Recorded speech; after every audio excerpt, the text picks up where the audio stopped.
This is Niels on Dynasty. No, I'm Niels on Dynasty. Please like, share, subscribe. Be kind, helpful, and grateful. And buy some silver, some platinum, and some crystallized osmium. I just wanted to show you guys some history. This rivet was put in the Golden Gate Bridge when it was built. This is the International Orange paint.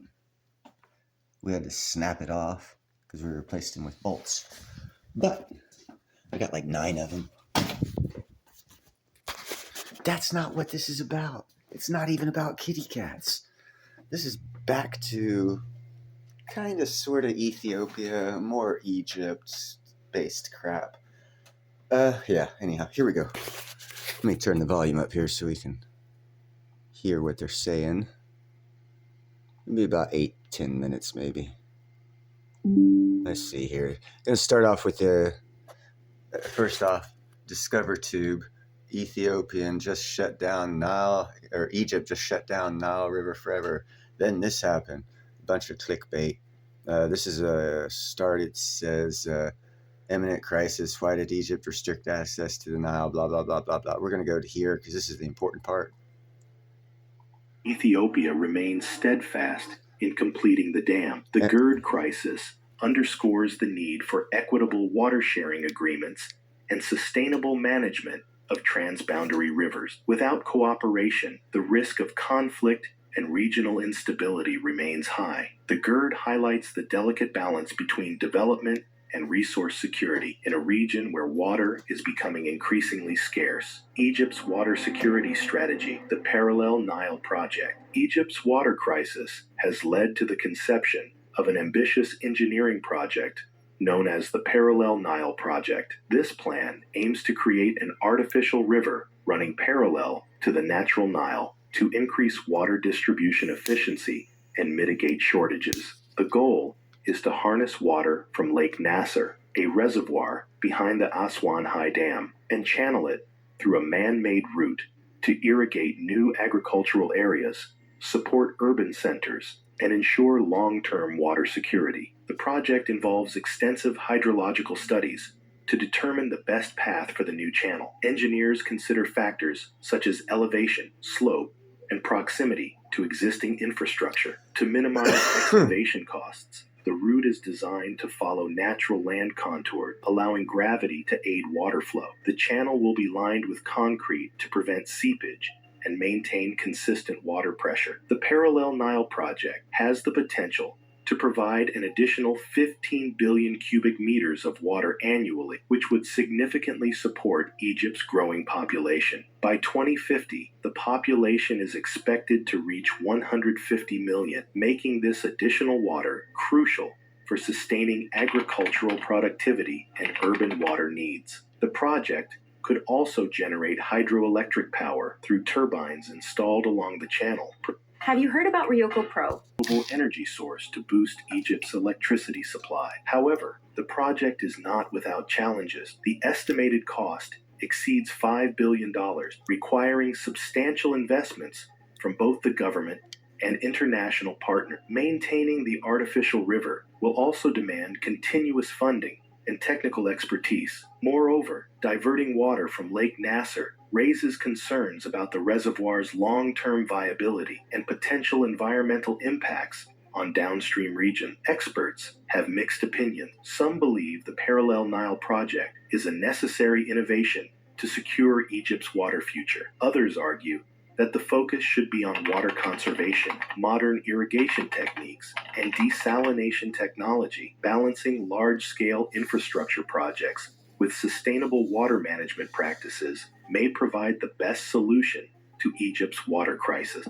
Consequences for agriculture and food supply. Egypt's agricultural sector, which employs 25% of the workforce, is facing severe challenges due to water scarcity. For millennia, the Nile has provided reliable irrigation for crops such as wheat, rice, and cotton. However, reduced water availability caused by upstream developments, climate change, and population growth is putting the vital sector at risk. In the Nile Delta, one of the most fertile regions in the world, the lack of water has increased soil salinity, making the land less productive. Farmers are being forced to ration water, leaving some fields unplanted. Crops that require large amounts of water, like rice and sugarcane, are being replaced with drought-resistant alternatives, which are often less profitable. The decline in crop yields is pushing many farming families into poverty and food insecurity. For example, in regions like Sharkia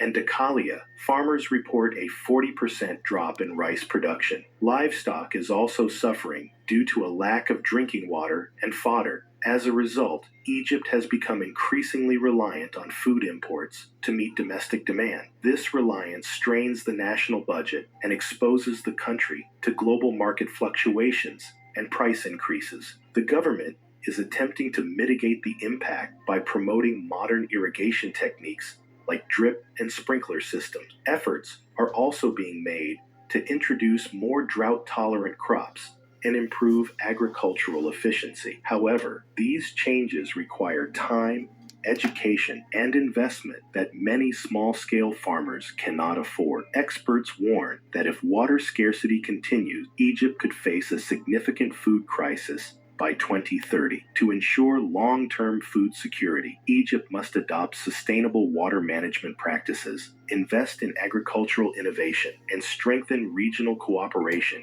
to secure equitable water sharing agreements. Impact on daily life in urban centers. In cities like Cairo and Alexandria, the effects of water scarcity are becoming an everyday struggle. The Nile has traditionally provided the water needed for drinking, sanitation, industry, and recreation. However, with diminishing water supplies, urban residents are facing increasing challenges that affect their health, hygiene, and overall quality of life. Frequent water cuts and reduced water pressure are now common in many neighborhoods. Residents are often forced to store water in buckets and tanks, sometimes waiting hours for the water supply to be restored. Fatima El Ghazali, a mother in Cairo, describes waking up at 4 a.m. to fill containers before the taps run dry. These interruptions make basic hygiene difficult, increasing the risk of waterborne diseases like dysentery and cholera. Egypt's aging water infrastructure worsens the situation. Many pipelines are old and prone to leaks, resulting in significant water loss. Some estimates suggest that 30% of the water supply is lost due to inefficient infrastructure. Now, for a country that's in a desert bordered by a water, 30% water loss because of lack of infrastructure efficiency is quite crappy. And it shows that the government doesn't care about the people. Or the government has been fleecing other nations and the people have been wasteful. And it is actually the other two. Egypt has been fleecing the frill out of the Nile River and has had problems with Ethiopia because Ethiopia wants to develop and build their Gerd River Dam, for which they are and have every right to. And Egypt is crying because their abundance and opulence is ending, and they have to actually spend money on infrastructure. A 30% water loss because of holes in pipes, unacceptable in a first world economy. While the government is investing in repairs and upgrades, progress is slow due to financial constraints and the scale of the problem. Industries and businesses are also suffering. Factories that rely on a steady water supply face frequent disruptions, leading to production delays and job losses. Hotels, restaurants, and other businesses dependent on water are struggling to maintain services, which affects Egypt's tourism industry. Public frustration is growing. Protests have erupted in several urban areas, with residents demanding reliable water access. Social media is filled with complaints and images of dry taps. And that's because for decades, these people were raping the Nile River like it was theirs and theirs only, and no other country in Africa had any right to it. Now other countries in Africa are taking their water rights, and it's affecting these people, and their government has done nothing but take money, just like our government, and stick it into their pockets rather than keeping up with the infrastructure demands, especially since tourism is a pretty big part of that country's GDP. You figure they would have been more prudent in keeping their water supply up to date.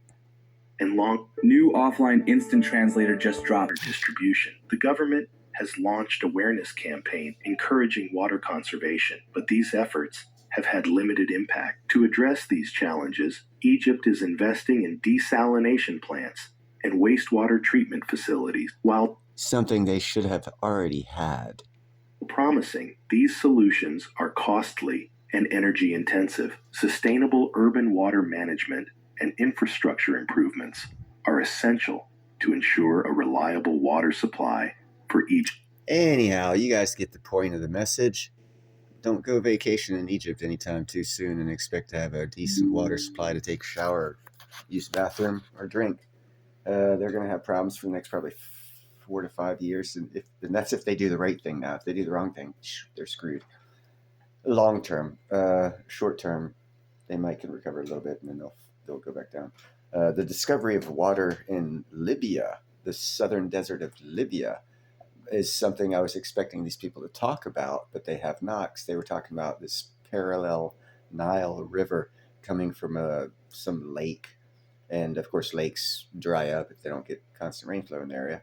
But the discovery of the largest freshwater aquifer in the continent of Africa in the southern deserts of Libya, that's right beside Egypt. It's really, really close to Egypt. A pipeline would probably be cheaper than that second canal.